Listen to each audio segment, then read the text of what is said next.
there's different ways we can gauge what we really believe.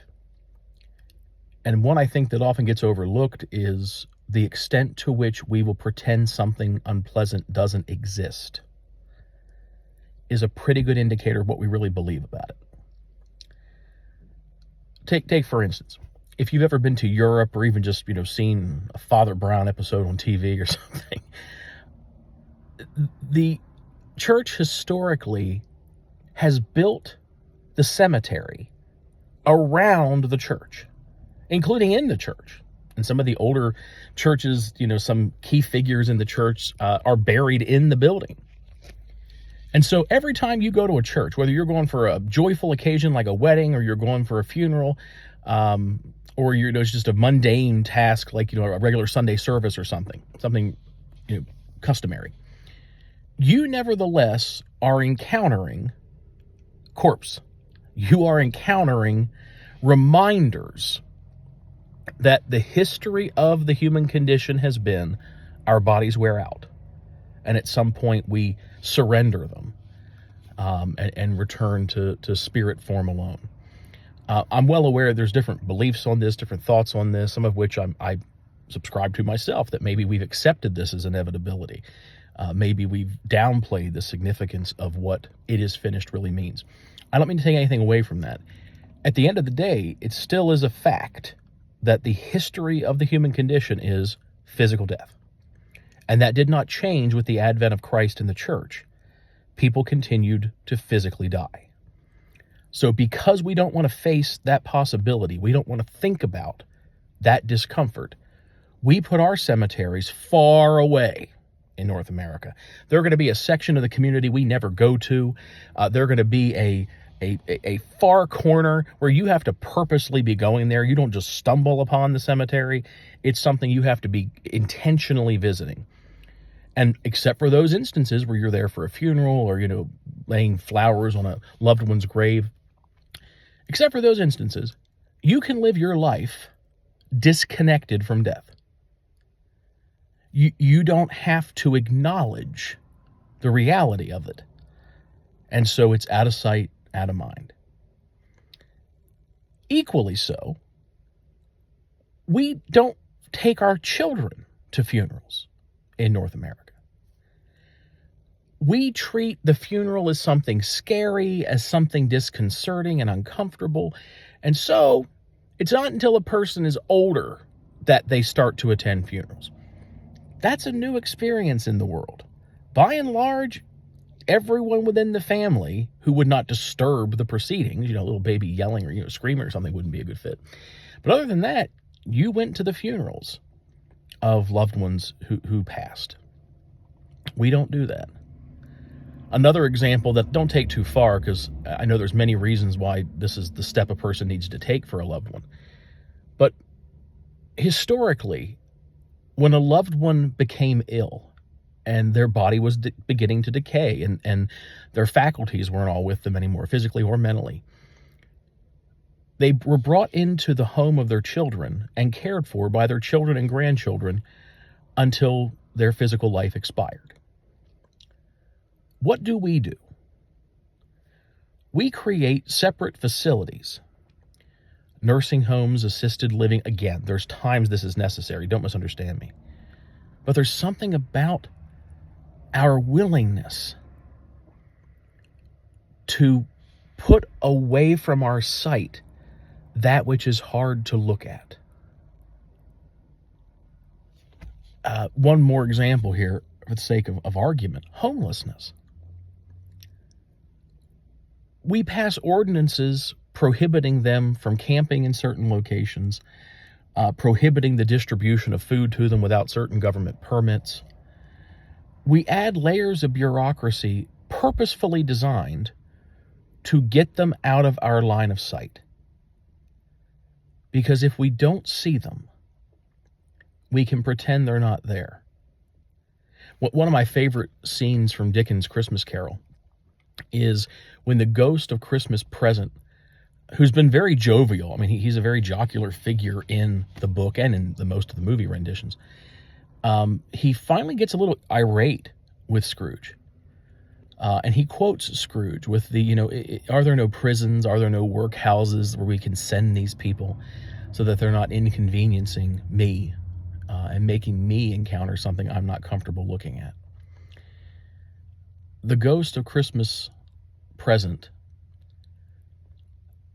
pulls back his robe. He's wearing this long, he's a giant figure, and he pulls back his robe. And below his robe are two figures. And they are so, the book describes them as so emaciated and so horrific to look at. It's debatable whether they're actually people. Like, Scrooge isn't quite sure he's looking at people or not. That's how, if you think of some of the horrific pictures we see coming out of like those imprisoned within the Holocaust who survive and are liberated from these concentration camps, it's just they so do not resemble humans anymore because of what they've experienced. And I don't remember exactly what the ghost terms them, like what he says their names are, but it's something along the lines of want and neglect, or want and indifference, I think is want and indifference. And Scrooge looks at him, and he's like, again, they just look as horrifying as a human being can look. That's what want and the other look like. And Scrooge, he is trying to not look at them, but again, it's like watching a train wreck. You can't quite pull your eyes. And so he says to the spirit, he says, "Okay, spirit, cover them. I don't wish to see them." And the ghost of Christmas Present covers them. He drapes them back within his robe. And he says, "They're gone. You can open your eyes. But they live. Oh, they live."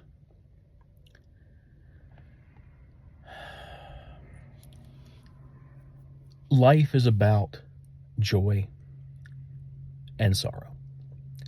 Life is about the good and the bad.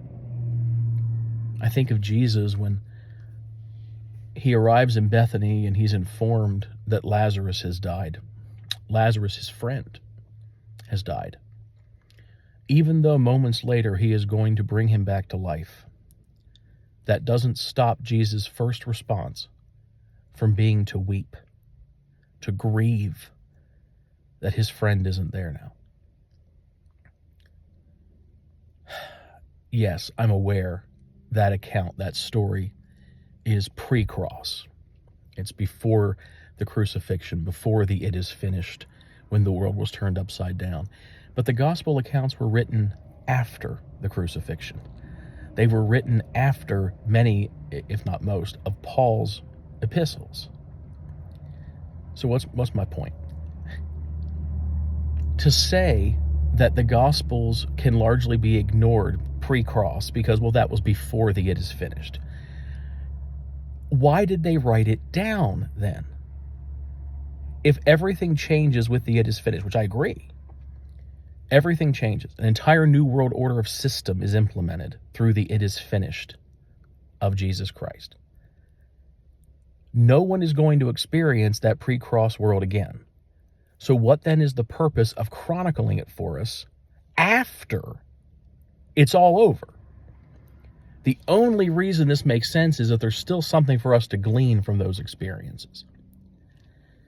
We're supposed to experience all that life has.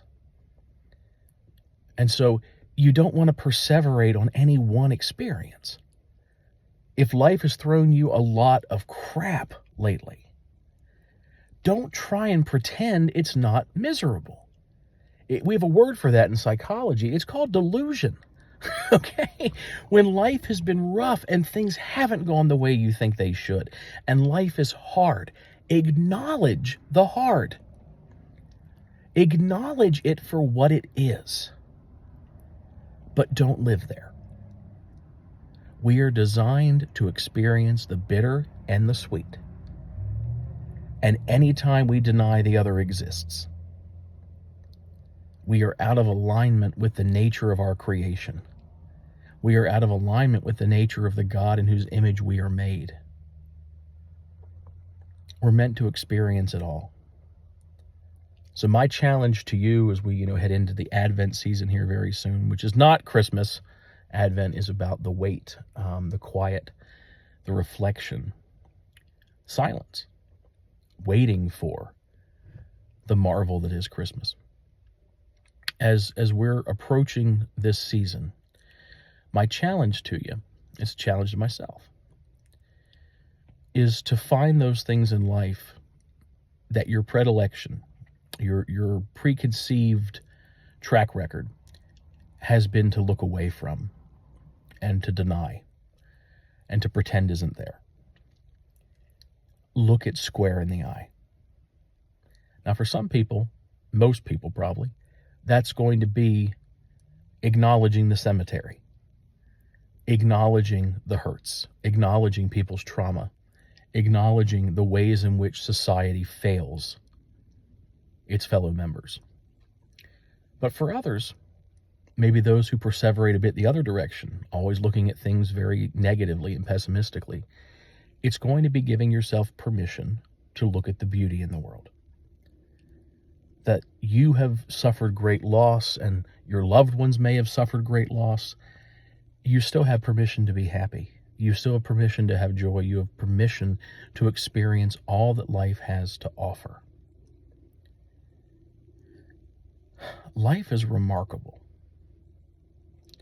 but a life that is exclusively one of happiness or one that is exclusively misery isn't actually a life. It's a self-imposed delusion.